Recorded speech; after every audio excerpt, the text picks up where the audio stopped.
لی صدری ویسر لی امری واحلل عقدۃ من لسانی یفقهوا قولی اما بعد فاعوذ باللہ من الشیطان الرجیم بسم اللہ الرحمن الرحیم. This is your brother Hafiz Sayyid Ashar Hassan. I am here to talk about Surah Al-Fatiha. This is the first surah of Quran, Surah Al-Fatiha. Surah Al-Fatiha کے بارے میں کئی سے سوالات سامنے آتے ہیں جن کے جوابات دینے کے لیے میں نے یہ ویڈیو بنائی ہے. اس کے سوالات کچھ ایسے آتے ہیں سورۃ الفاتحہ کے کیسے نازل ہوئی. سورۃ الفاتحہ کی سب سے امپورٹنٹ سوال اور کافی مرتبہ یہ سوال آیا ہے کہ سورۃ الفاتحہ کی آیات 7 ہیں یا 6. سورۃ الفاتحہ آیت با آیت نازل ہوئی کہ سورۃ الفاتحہ مکمل نازل ہوئی. سورۃ الفاتحہ کو بس سورۃ الفاتحہ ہی کہا جاتا ہے. سورۃ الفاتحہ کی اہمیت کیا ہے؟ سورۃ الفاتحہ کس کتاب کے بدلے میں آپ صلی اللہ علیہ وسلم کو دی گئی؟ یہ بہت بڑی بات ہے کہ کسی کتاب کے بدلے میں. اس کی اہمیت کا اندازہ اسی بات سے لگایا جا سکتا ہے کہ کسی کتاب کے بدلے میں اس کو دیا گیا.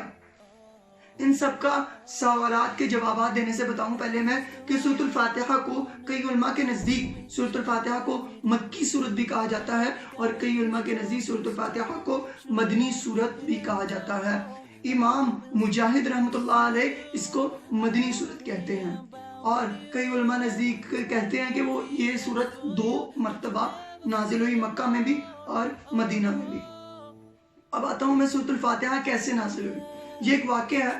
حضور اکرم صلی اللہ علیہ وسلم تشریف فرما تھے اور ان کے ساتھ حضرت جبرائیل علیہ السلام بھی تشریف فرما تھے. ایک دھماکے کی آواز آئی.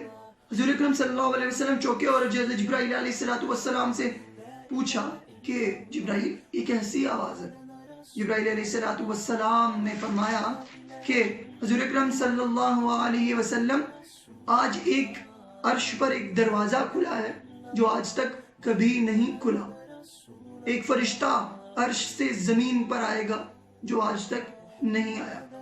آج ایک کلام عرش سے زمین پر آئے گا جو آج تک نہیں آیا. تو وہ فرشتہ حاضر ہوا ہے اکرم صلی اللہ علیہ وسلم کی بارگاہ میں اور اس نے 2 کلام پیش کیے، 2 نور پیش کیے. اس لیے حضور اکرم صلی اللہ علیہ وسلم کو کہتے ہیں وَأَبْشِرْنِي نُورَتَيْن. آپ کو 2 نوروں کی بشارت دی گئی. وہ 2 نور کون تھے؟ ایک نور سورۃ الفاتحہ تھی. اس سے یہ بات سامنے آتی ہے کہ سورۃ الفاتحہ ایک ہی مرتبہ پوری نازل کی گئی اور سورۃ الفاتحہ ایک پہلی سورت ہے، پورے قرآن کی سب سے پہلی سورت ہے جو مکمل طریقے سے نازل ہوئی. سورۃ الفاتحہ سے پہلے قرآن کی آیات آتی رہیں لیکن سورۃ الفاتحہ مکمل سورت، پہلی سورت جو مکمل قرآن کی نازل ہوئی وہ سورۃ الفاتحہ تھی. اور اس کے ساتھ دوسری سورت سورۃ البقرہ، سورۃ البقرہ کی آخری رکوع. یہ 2 نور حضور اکرم صلی اللہ علیہ وسلم کو دیے گئے. پھر اس کے بعد دوسرا سوال ہے کہ سورۃ الفاتحہ کی آیات 7 ہیں یا 6. یہ تو بات پکی ہے نا کہ سورۃ الفاتحہ کی آیات صرف اور صرف 7 ہے.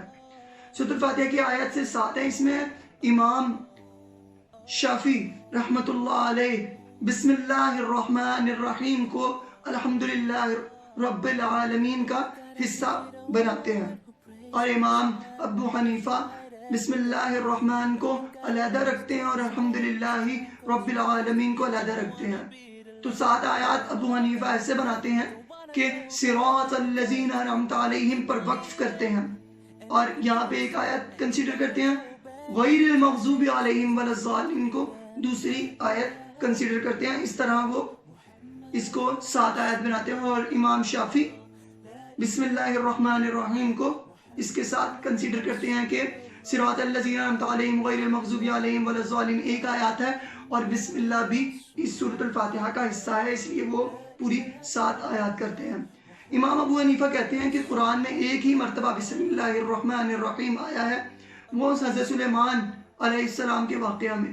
وہ یہ آیات ہے انہو من سلیمان و انہو بسم اللہ الرحمن الرحیم. اس جگہ پہ بسم اللہ الرحمن الرحیم کو استعمال کیا گیا. اس کے بعد اگلا سوال ہے سورۃ الفاتحہ کو بس سورۃ الفاتحہ ہی کہتے ہیں؟ نہیں، سورۃ الفاتحہ کے کئی دوسرے نام بھی ہیں جو ہم سب مسلمان کو پتہ ہونا چاہیے۔ سورۃ الفاتحہ کو سورۃ الحمد بھی کہتے ہیں، سورۃ الفاتحہ کو ام القرآن بھی کہتے ہیں، سورۃ الفاتحہ کو ام الکتاب بھی کہتے ہیں، سورۃ الفاتحہ کو سورۃ الکنز بھی کہتے ہیں، سورۃ الفاتحہ کو سورۃ الواقعہ بھی کہتے ہیں، سورۃ الفاتحہ کو سورۃ القافعہ بھی کہتے ہیں، سورۃ الفاتحہ کو سورۃ الشفاء بھی کہتے ہیں، سورۃ الفاتحہ کو شافعہ بھی کہتے ہیں، اور بھی کئی سے نام ہیں سورۃ الفاتحہ کو، لیکن 3-4 نام ہمیں بطور مسلمان پتہ ہونے چاہیے۔ اگلا سوال، سورۃ الفاتحہ کی اہمیت۔ ہاں، سورۃ الفاتحہ کی اہمیت کا اندازہ اس بات سے لگایا جا سکتا ہے کہ حضرت علی رضی اللہ عنہ نے فرمایا، حضرت علی رضی اللہ عنہ کا فرمان ہے کہ اگر میں سورۃ الفاتحہ کی تفسیر لکھنے بیٹھوں تو 70 اونٹوں پر ان کی تفسیر لاتی جائے۔ اور ایک اور جگہ امام راضی، بہت بڑے امام ہیں، امام راضی رحمۃ اللہ علیہ فرماتے ہیں کہ ایک بار میں خطاب کر رہا تھا تو سامنے لوگ بیٹھے تھے، میں نے فرمایا کہ الحمدللہ کے مسائل لکھنے بیٹھوں تو 10,000 مسائل لکھ بیٹھوں، تو لوگ ہنسنے لگ گئے ان پر، تو انہوں نے قلم اٹھائی اور مسائل لکھنا شروع کیے، اور انہوں نے اپنی کتاب تفسیر کبیر میں 10,000 مسائل سورۃ الفاتحہ کے لکھے ہیں۔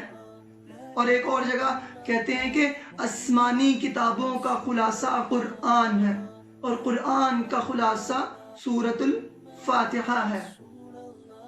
اس کے بعد آپ کو میں نے فرمایا 2 نور کی بشارت، ایک نور سورۃ الفاتحہ کو کہا گیا ہے، اور مکمل سورت جو نازل ہوئی وہ سب سے پہلی سورت سورۃ الفاتحہ تھی۔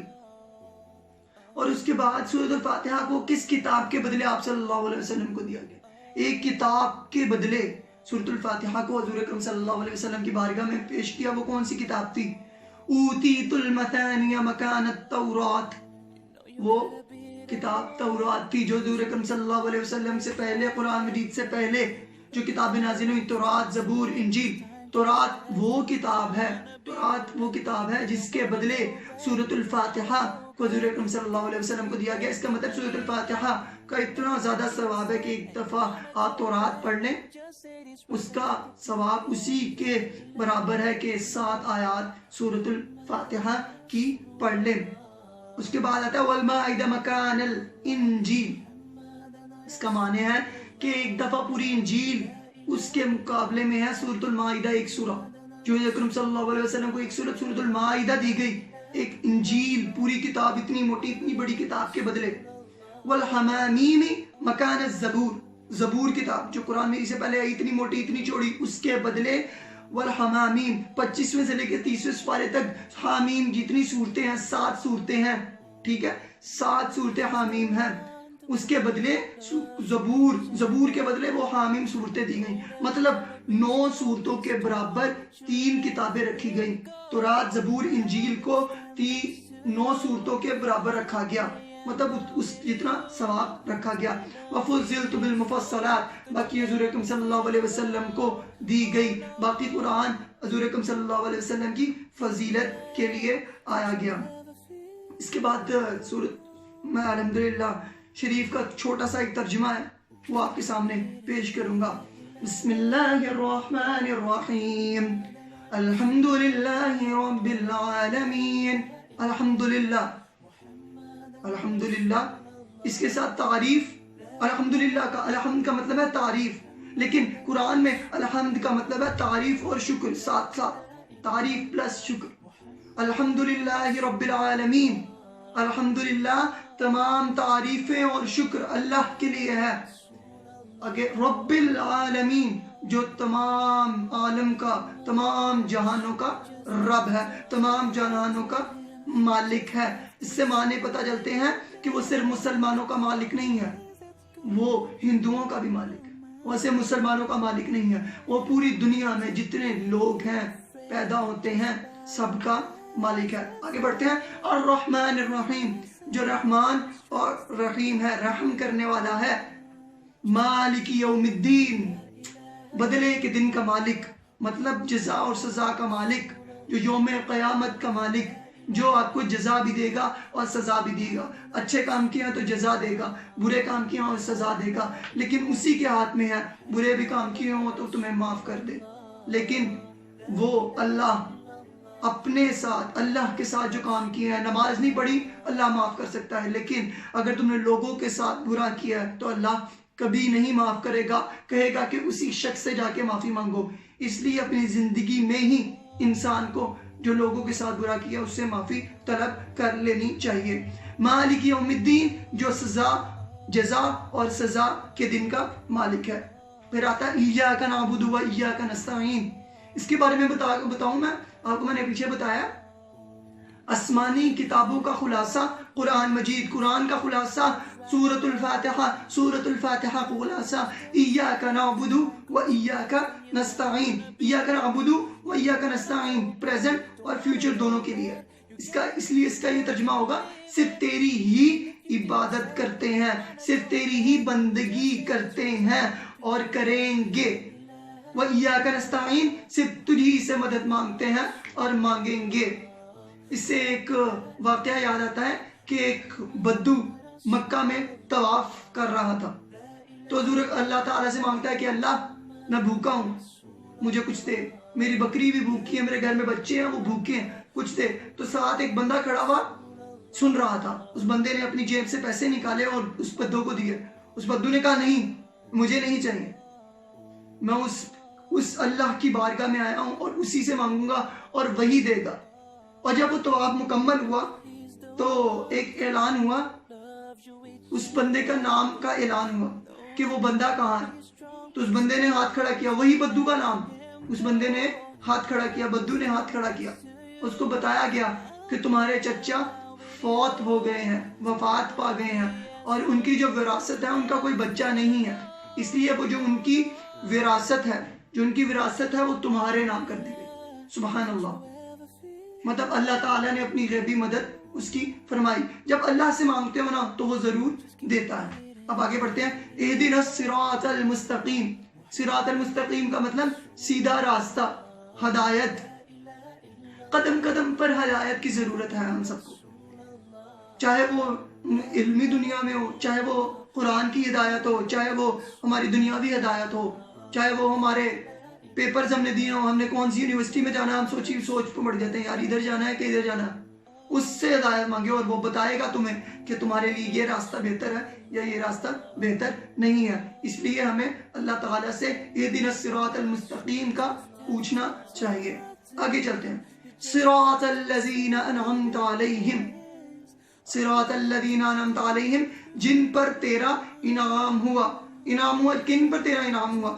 سورۃ الانعام میں اللہ تعالیٰ فرماتے ہیں اولئک الذین انعم اللہ علیہم من النبیین والصدیقین والشہداء والصابرین. نیچے سے شروع کرتے ہیں. سب سے نیچے ہیں صابرین, اس سے اوپر ہیں الشہداء, اس سے اوپر ہیں صدیقین, اس سے اوپر ہیں والنبیین. ان پر جن پر انعام ہوا ان کے رستے پر ہمیں چلانا, ادھر ادھر نہ کرنا. آگے بتا دیا غیر المغضوب علیہم, ان کے رستے پر نہیں جن پر تیرا غضب ہوا, علیہم ولا الضالین, اور ان کے پر بھی نہیں جو تیرے گمراہ ہوئے. کون لوگ گمراہ ہوئے, کن پر تیرا غضب ہوا؟ وہ لوگ گمراہ ہوئے, ان کی سب سے بڑی مثال یہودی میں ہوتے ہیں. یہودی پر 4 نبی بھیجے گئے, یہودیوں پر حضرت موسیٰ, حضرت عیسیٰ, حضرت ہارون, حضرت یحییٰ, لیکن پھر بھی ان کو ہدایت نہیں آئی اور ان پر اللہ کا غضب ہوا. اس کا مطلب یہ ہے ان کے راستے پر ہمیں نہ چلا. جن کو تو نے انعام دیا, شہداء والنبیین, صابرین, ان کے راستے پر ہمیں چلا. Thank you so much. This is your brother Hafiz Sayyid Ashar Hasan signing off. Assalamu alaikum.